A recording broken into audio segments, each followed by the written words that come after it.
How did Americans who once bought 95 out of every 100 cars from American manufacturers end up driving Toyotas? In 1965, the brands that filled American showrooms were Chevrolet, Ford, Plymouth, Dodge, Pontiac, Buick, Oldsmobile, Mercury, Cadillac, and Lincoln. The American automotive industry held a market share more dominant than any country had ever held in any global industry. 60 years later, the best-selling sedan in America is the Toyota Camry. The best-selling compact car is the Toyota Corolla. The best-selling family SUV is the Toyota RAV4. The Lincoln Town Car, the Lincoln Continental, the Cadillac CT6, all gone. What happened is not a story of foreign competition winning. It is a story of American manufacturers losing to 7 specific cars, one at a time, across 30 years. Each one converted a specific American buyer who never went back. The first one arrived in the most disastrous year the American automotive industry has ever lived through. Before we continue, if you're thinking about buying a used car anytime soon, check the link in the description below and grab your used car buying guide to learn how to buy with confidence and avoid getting scammed or overpaying. Car number 1, the Toyota Corolla. The Toyota Corolla arrived in the United States in 1968. The car was small, underpowered, and unfamiliar. The base model produced 60 horsepower from a 1.1-liter four-cylinder engine and required nearly 22 seconds to accelerate from 0 to 60 miles per hour. The interior was sparse. The car was completely uncompetitive with anything Detroit was building in the same period. American buyers in 1968 were buying Ford Mustangs, Chevrolet Impalas, Pontiac GTOs. The Corolla was not designed to compete with any of those cars.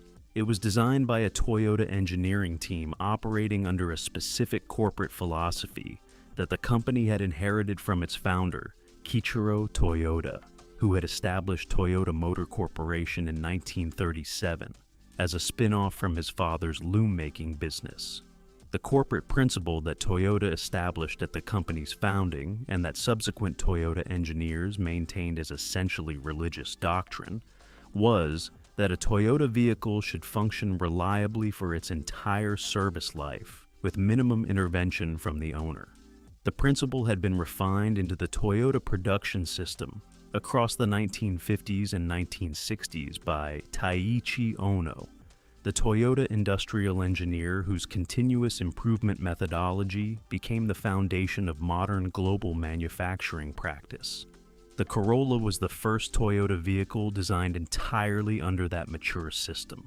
For 5 years after the Corolla's American debut, the car sold in modest volumes to a niche of buyers who valued fuel economy and reliability over performance. Then, 1973 happened. In October of 1973, the Organization of Arab Petroleum Exporting Countries imposed an oil embargo on the United States.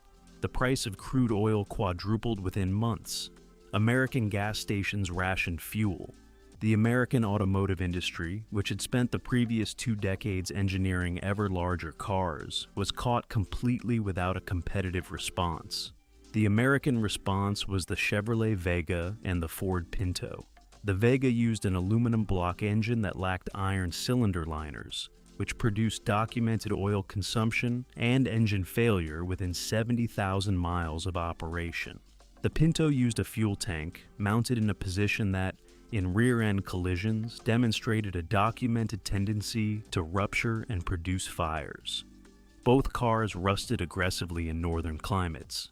The Corolla did not have those problems. American buyers, suddenly faced with rationed fuel and a need for economy transportation, looked at their options. The math was straightforward.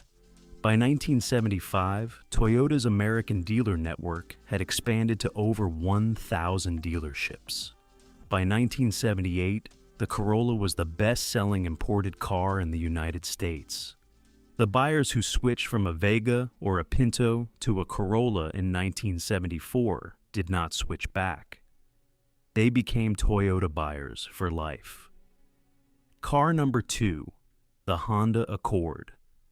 The Honda Accord launched in the United States in June of 1976 as a three-door hatchback with a 1.6-liter four-cylinder engine, producing 68 horsepower. The car cost $3,995 at launch. The Accord carried in its engineering the inheritance of the specific technological breakthrough that had made Honda a credible American automotive manufacturer in the first place. The breakthrough was an engine technology called compound vortex controlled combustion, designated CVCC, which had been announced by Soichiro Honda at a press conference at the Federation of Economic Organizations Hall in Tokyo on February 12th of 1971. The CVCC system used a small pre-combustion chamber alongside the main combustion chamber, with the pre-chamber burning a richer fuel mixture that then propagated to the leaner mixture in the main chamber. The engineering effect was that the CVCC engine could meet the United States Environmental Protection Agency's 1975 emissions standards without requiring a catalytic converter. In December of 1972, the CVCC became the first engine in automotive history to be certified by the EPA as meeting the 1975 emissions requirements. Honda did not yet have a car to put the engine in, so the EPA testing was conducted using Nissan Sunny chassis with CVCC engines installed. Ford and Chrysler had both publicly stated in congressional testimony before the EPA standards took effect that meeting the 1975 emissions requirements without catalytic converters was technologically impossible. Honda demonstrated otherwise. The CVCC-ED1 engine debuted in the Honda Civic in 1975 and was later named to Ward's 10 best engines of the 20th century. The 1976 Accord launched with a CVCC engine derived from the Civics, carrying the Civic's emissions compliance legacy into the larger family sedan segment. The Accord used front-wheel drive at a time when nearly every American family sedan was rear-wheel drive. The car offered a 5-speed manual transmission at a time when most American family sedans offered 3-speed automatics.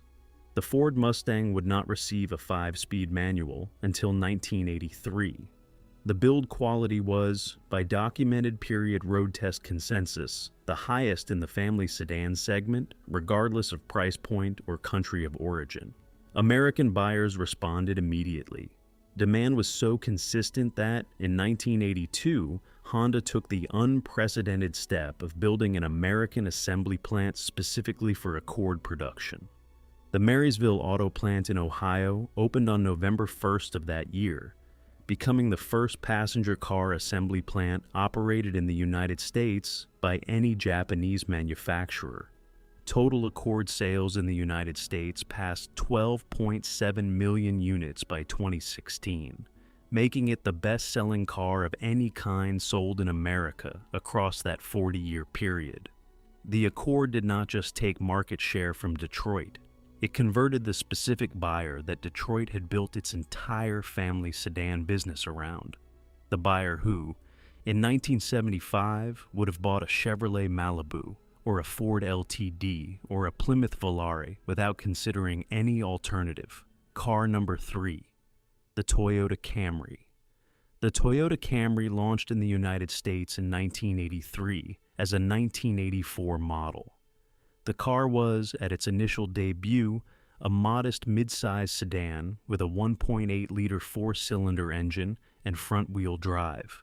The Camry had a specific lineage that period buyers were not aware of. The car was the successor to the Toyota Celica Camry, which had been sold in the Japanese domestic market since 1980 under that name. The Celica Camry was itself a sedan variant, developed from the Celica Coupe platform, designed specifically as a family sedan for the Japanese market. When Toyota repositioned the model for the American market in 1983, the company dropped the Celica prefix and shortened the name to simply Camry. The word Camry itself derives from the Japanese word kanmuri, meaning crown, continuing Toyota's tradition of using Crown-related names for its premium sedan products, which had begun with the Toyota Crown of 1955. The first-generation Camry sold in respectable but not exceptional volumes. The second-generation Camry launched in 1986 with the optional availability of a V6 powertrain. The third-generation Camry launched in 1991 with a fundamentally rebuilt platform, positioning the car as the direct competitor to the Ford Taurus. The fourth-generation Camry launched in 1997 and immediately became the best-selling car in America, a position it would hold for the next 15 consecutive years. The Camry's success was not the result of any single dramatic engineering achievement. The car was not faster than the Taurus, not more luxurious than the Buick LeSabre, not more affordable than the Plymouth Acclaim. What the Camry offered was a quality the American family sedan segment had progressively abandoned across the previous 15 years: the documented absence of problems. The engine started reliably in cold weather. The transmission shifted predictably. The doors closed with the same solid sound at 150,000 miles that they had produced when the car was new. The Camry was, in the specific words of 1997 car and driver road testing, the car that nothing goes wrong with. That phrase captures the entire competitive case. The American family sedan buyer in 1997 was not asking for a faster car, or a more luxurious car, or a more affordable car. They were asking for a car that worked. The Ford Taurus, which had been the best-selling car in America from 1992 through 1996, had documented issues with transmission failures, head gasket problems on certain V6 configurations, and accelerated interior degradation. The Chevrolet Lumina had similar reliability documentation. The Buick Century, the Mercury Sable, the Pontiac Grand Prix, the Plymouth Acclaim, every contemporary American midsize sedan had something wrong with it. That period buyers had learned to expect and tolerate. The Camry did not. The Camry overtook the Taurus as the best-selling car in America in 1997. The Ford Taurus was discontinued in 2019. The Chevrolet Lumina had been discontinued in 2001. The Plymouth Acclaim and the Dodge Spirit had both been discontinued by the mid-1990s. The Camry did not just outsell the American family sedan, it killed the category. Car number 4, the Acura Legend. The Acura Legend launched in the United States on March 27th of 1986. The car carried a base price of $19,543, sold from 150 new dealerships in 36 states, each one built specifically for the Acura brand and physically separated from the existing Honda dealer network. The Legend's specific significance is that it was the first Japanese luxury car ever sold in America. No Japanese manufacturer had previously attempted to sell a vehicle in the American market at luxury sedan pricing. The voluntary export restraints that the Japanese government had negotiated with the United States in 1981 limited the number of mainstream vehicles that Japanese manufacturers could export to America. The restraints did not, however, limit higher-priced luxury vehicles. Honda recognized that the path to growth in the American market specifically required moving up market. The Legend itself was the product of one of the most unusual development partnerships in automotive history. In November of 1981, Honda signed an agreement with the Austin Rover Group of Great Britain to jointly develop a new executive sedan, designated internally as Project XX, that would simultaneously become the next generation of the Rover 800 series and Honda's first vehicle in the Japanese executive class segment. The Rover 800, built at the Cowley plant in Oxford, England, suffered from the same documented quality problems that affected every British Leyland vehicle of the period. The Honda Legend, built at Honda's Sayama plant in Saitama, Japan, was finished to the Honda manufacturing standard. The two cars looked superficially similar. The two cars functioned completely differently. The Legend introduced specific technological firsts.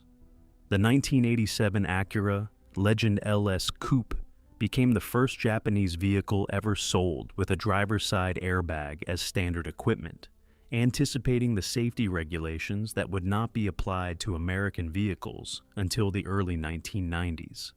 The Legend was the first Honda-built vehicle to offer a V6 engine, breaking from the four-cylinder tradition that had defined Honda passenger cars for 15 years. Acura sold 54,713 Legends in 1987, the first full year of American availability. The Legend was the best-selling imported luxury car in the United States within its first 18 months of sale, a position it would hold annually from 1988 through 1993. By 1990, Acura was the best-selling luxury manufacturer by total American volume across its lineup, outselling Mercedes-Benz, BMW, and the newly launched Lexus brand simultaneously. The first Japanese luxury brand had, within 5 years of its launch, become commercially competitive with the established European luxury manufacturers in the American market. The Legend's success had a competitive consequence that mattered more than the sales numbers. Toyota and Nissan accelerated their own luxury brand development programs. Toyota had begun its F1 project in August of 1983. Nissan had begun developing what would become Infiniti in 1985. Both projects intensified after the Legend demonstrated that American luxury buyers would accept Japanese vehicles. Car number 5, the Lexus LS 400. The Lexus LS 400 launched in the United States in September of 1989. The car carried a base price of $35,000, well below the Mercedes-Benz S-Class at $65,000 and the BMW 7 Series at $50,000. The development story behind the LS 400 is one of the most documented engineering investments in modern automotive history. In August of 1983, Toyota chairman Eiji Toyota, the nephew of Toyota founder Kiichiro Toyota, convened a clandestine meeting of senior Toyota executives. The single agenda item was whether Toyota could build a luxury sedan capable of beating the Mercedes-Benz S-Class and the BMW 7 Series at their own engineering standard. Eiji Toyota authorized the project that day under the code name F1 for flagship number 1, also referred to internally as Circle F. The development resources were unprecedented. 60 designers worked on the exterior and interior. 1,400 engineers were assigned to the program, organized into 24 separate teams. 2,300 technicians supported the engineering work. 450 test mule prototypes were built. 900 different engines were studied. The completed prototypes accumulated approximately 1.7 million miles of testing across global driving conditions. The total program cost approached $1 billion across 6 years, with approximately $400 million committed specifically to developing the 1UZ FE V8 engine. The Toyota Tahara plant in Aichi Prefecture, selected to build the new car, implemented 300 additional inspection procedures per vehicle beyond what Toyota's standard inspection regime required. The Tahara plant subsequently received recognition as the most fault-free automotive production facility in the world. The marketing campaign that supported the launch made the engineering case visually. One of the most documented television advertisements that Lexus produced for the LS 400 showed a pyramid of 15 crystal champagne glasses balanced on the hood of the running car. The engine was running at idle. The glasses did not vibrate. The pyramid did not collapse. American luxury buyers, watching that advertisement on broadcast television in late 1989, understood immediately what the car represented. Car and driver tested the LS 400 against the Mercedes-Benz 300 SE and the BMW 735 won in 1990. The Lexus produced quieter cabin noise than the Mercedes at 60 miles per hour. The Lexus's V8 produced more horsepower than the Mercedes V8. The Lexus's documented build quality, measured through panel gap analysis, was the highest of the three test vehicles. The Lexus cost approximately half what the Mercedes cost. The American luxury buyer made the decision the road tests had documented. Lexus sales grew from 16,000 units in 1989 to over 64,000 units by 1990. The brand became, within 5 years of launch, the best-selling luxury manufacturer in the United States. The Cadillac Eldorado was discontinued in 2002. The Lincoln Continental was discontinued in 2002. The Cadillac Seville was discontinued in 2004. The LS 400 demonstrated to American buyers that, in the flagship luxury sedan segment specifically, a Japanese manufacturer could now build a vehicle that competed with the best European engineering at approximately half the price. The American luxury sedans that had occupied the same price point did not survive the comparison. Car number 6, the Mazda Miata. The Mazda Miata debuted at the Chicago Auto Show on February 10th of 1989 as a small two-seat convertible with a 1.6-liter four-cylinder engine producing 116 horsepower. The car carried a launch price of $13,800 and was designed specifically to revive the British roadster tradition that had been culturally and commercially dead in the American market since the discontinuation of the MGB in 1980. The original concept came from an American automotive journalist named Bob Hall, who had spent years arguing in print that the absence of an affordable two-seat roadster represented a specific commercial opportunity that no manufacturer was addressing. Hall was hired by Mazda's American design subsidiary in 1981, specifically to develop the roadster concept. The design team took inspiration from the Lotus Elan, the Triumph Spitfire, and the MGB simultaneously, with the engineering goal of producing a roadster that retained the driving character of the British cars, but eliminated their documented reliability problems. The Miata was developed under a specific Mazda corporate engineering philosophy called Jinba Ittai, which translates approximately as horse and rider as one. The phrase originated in Japanese equestrian and samurai tradition, where the unity of horse and rider was considered the highest achievement of skilled horsemanship. Mazda's engineering team applied the philosophy by treating the driver and the car as a single integrated system. The weight was distributed exactly 50-50 between front and rear axles. The shift linkage was engineered to produce a specific tactile feedback that the engineering team had identified through testing of vintage British roadsters.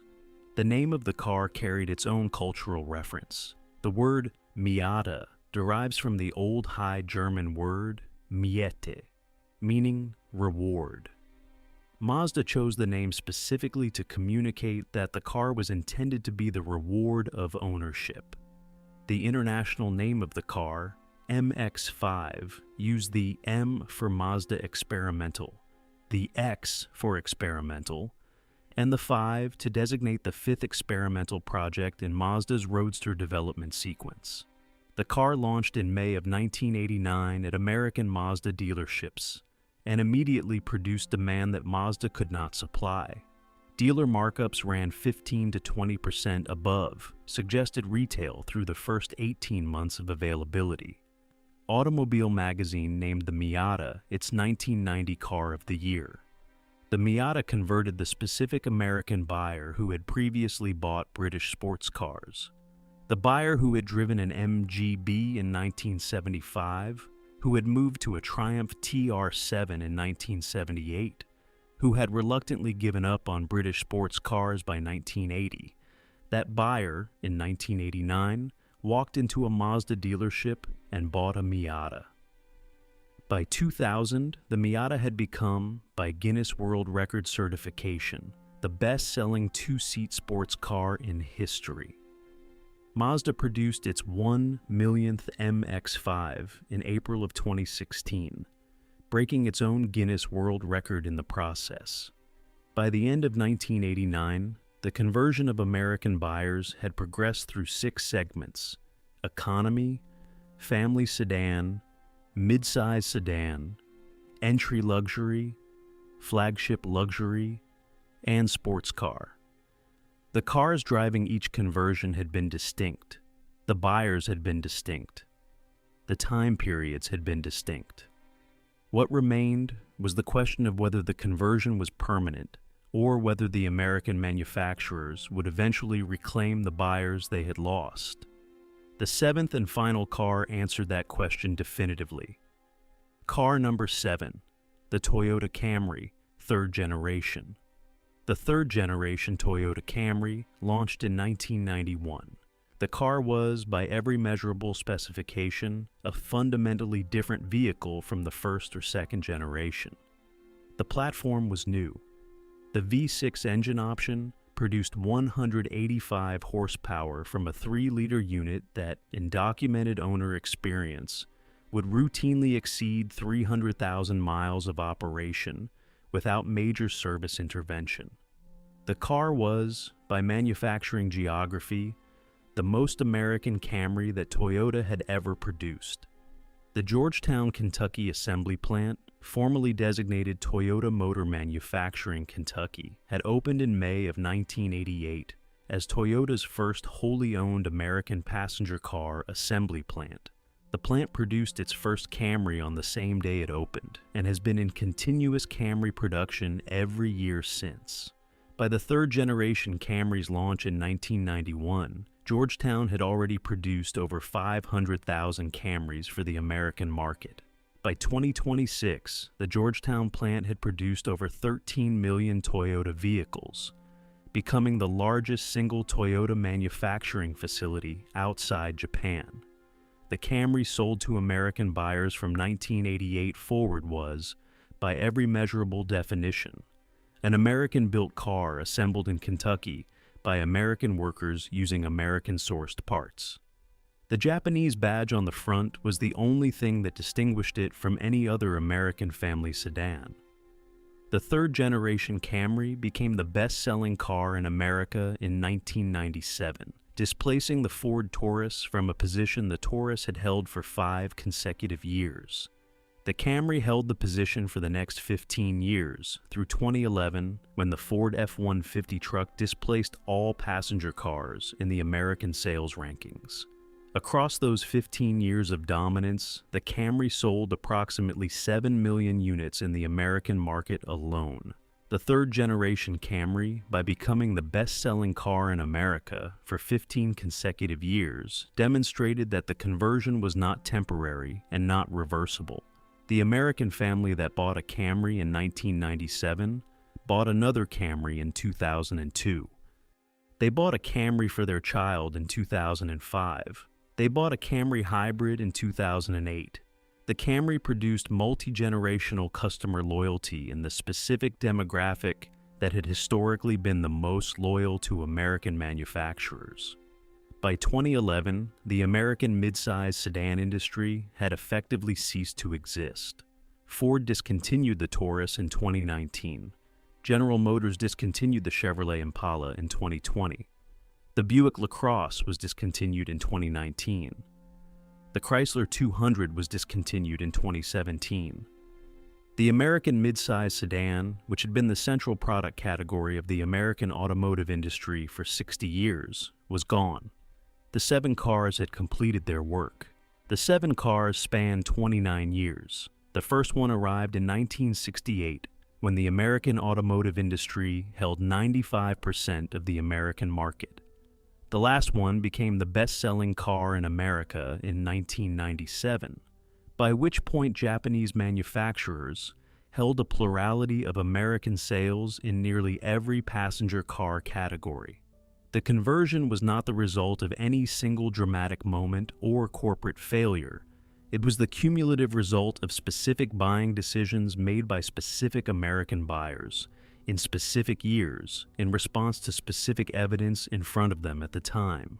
Each individual buying decision was small. The cumulative effect of those decisions, made by tens of millions of American buyers across 30 years, was the structural transformation of the American automotive industry. Now, click on this next video to see the single American car that, more than any other, defied the conversion pattern entirely. The car that American buyers continue to choose over Japanese alternatives across the entire period of decline, the Lincoln Town Car,